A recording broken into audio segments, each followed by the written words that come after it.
Shubor nakaslem jong unongsan Hima. Ka Frank Motor ha ka sautrik upanay naitung arajar apun riu. Kala pelat ba saya artli ki kali badang thamai kata ka next gen Tata Tiago ha ka ba kador jong ka kali ka sedang ha kador sao pon riu nyo lak tingka bad ka next gen Tata Tiago.Ev kador jong ka kali ka sedang na do riu pon kandai lak tingka na ex showroom. Katay ka jeng pelat ba iki artli ki kali bathamai jong ka Tata Motors kapan i ya kador thamai jong ka kali ki kor jeng era pamenta ka jeng shngan ka ba khambha badha kador ka ba bit ha gani ka si pelat ba ya kini ki kali uba Shining Star Mascot uba deru senior manager jong ka Indian Bank ulalong kum kongsan haringkat ka jeng edon lang bat ki try ka Frank Motor kinong tray bat kinong shakhot ngobha Banchu patay hang ni ka next gen Tata Tiago kadi ka kali ka ba isyong kya bat ka itna naduk ki jaka syong ka ba suk haringkat ki kor jing irap ha ka juk start ka ba menta bat ru ha ka dor ka ba yahap kat ba ka Tiago.Ev kadi ka kali ka ba penon kam da ka electric bat ka fast charging ka ba ay ka warranty ka ba shijunom ha ka high voltage battery kawan ra ru ka jing suk ha ba yad da ka jing penon kam da ka electric bat ka jing lot ka ba duna bha ha ka jing yad na kabenta ka booking bat ban test drive kani ka jaka de kali kala play menta habaro ki showroom jang ka Frank Motor hapo ka jilla kumta kala khot ngobha ya baro kat ki bakwa ban sakhi ya kini ki kali thamai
Over 7 lakhs happy customers all over India are proof of that.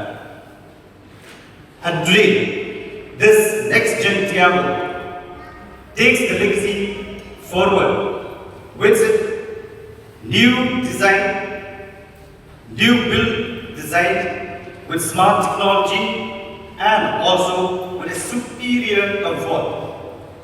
We are not here just launching a car. We are launching a thousands new journey, first rides and many more memories in Meghalaya. So without taking much of the time, once again I would like to welcome each and every one of you and to have a pleasant evening. Nagdadig sa mga proyek kay instantly ito ka foggy am kan jabe. Instant foggy kan jabe. Kini nice first on up. Seperti activate ini kan ada moment ni long kan jabe ni. And also here kita punya cool glass box. Sometimes you travel cakap basit mesti goti and all finbo chocolate finbo juice ini kom tu baik. Jika tak kena fridge kom tu baik. As per the AC ba fi on am kom tu baik kan. And fi nadin kelala ben AC vents. Nadin kawan AC vents. So ka headroom kala kham hai and shoulder room ki la kham hai kan betul ta. As comparing to the old one ke. So as compared to the old one kadi kala kham bes bon sha ke. So if any customers umno berketu kabarin. Kaluk su kala fair bon and interior si kala fair na dong sedong. Nadu kan ni ka dashboard, nadu kan ni ki infotainment cluster parang kan fair. Kini undut no, Undut kan is 532 kan boy. Kata depend hafi kum film ya ka. Kan? Kalau film ki extended warranty dan lagi fast tag lagi registration akan kandunador. That's on extrude ka dai 469 starting. Base model kan? Tapi base model tu film payo kan kini. Dan infotainment film payo. Ada gini wireless saja itu film pada berapa. Ha? Base model kan. Lah betul kayak fair kena kan dia berketai ka balik. Kani kalau kita JP jong kani pakati kalau pakati ke EV. So kati dal harus charge ba. Nanti kati dalam one time investment kan. Kata EV kan dalam one time investment nomor ba. Kemudian sukan perlu bisa kau punya. Kemudian sukan perlu bisa kau punya. If sudah kami tambah fin charge ba dia. And Pyllait tu kau dah paham dah. Charge kan. Kemudian kau tang 3 kilowatt unit for year charge ada. Tapi ni pada kalau nak tak kan kedor kan tu na dan nak punya siap bantu. Kata lagi je apa? Ketai kadar kena. Ketika kita kan is 5 around 5. Atu kalau safe ni amik kali EV mau ban lech jangai. Apa Tata tak kelas safe mentah ada stong. As you can see nomor boleh apa Tata mentah built for safety. Macam kan Tata is built for safety. So the differentiation itu kamu jangan jingkut apa Tata kan. And when it comes to battery tu ya lifetime warranty batteries. So dah kadang jingkut apa batteries anytime hilang pan replace free. Lifetime warranty. Ika, kati lifetime warranty ba? Lifetime warranty ba? Kat bidang bu kali ke battery replacement kali nang hiba. Ada dan jemput kan? Jangai bahkan kalau banyak. Oh, kerja cuma tay mentah around 300 tam. Kataru it depends on the way you drive kan? Kafilapannya maintain itu ka speed ba ay kali, mungkin ay kambun ka range fee. Tapi penher tu instant braking kemudian dan ay kambun ka range fee. Kalau tu mentah kayak feedback nak feedback apa benda bukan ka company. Feedback apa Tata te adu mentang you the best and the safest car. Kata ay binyo ni.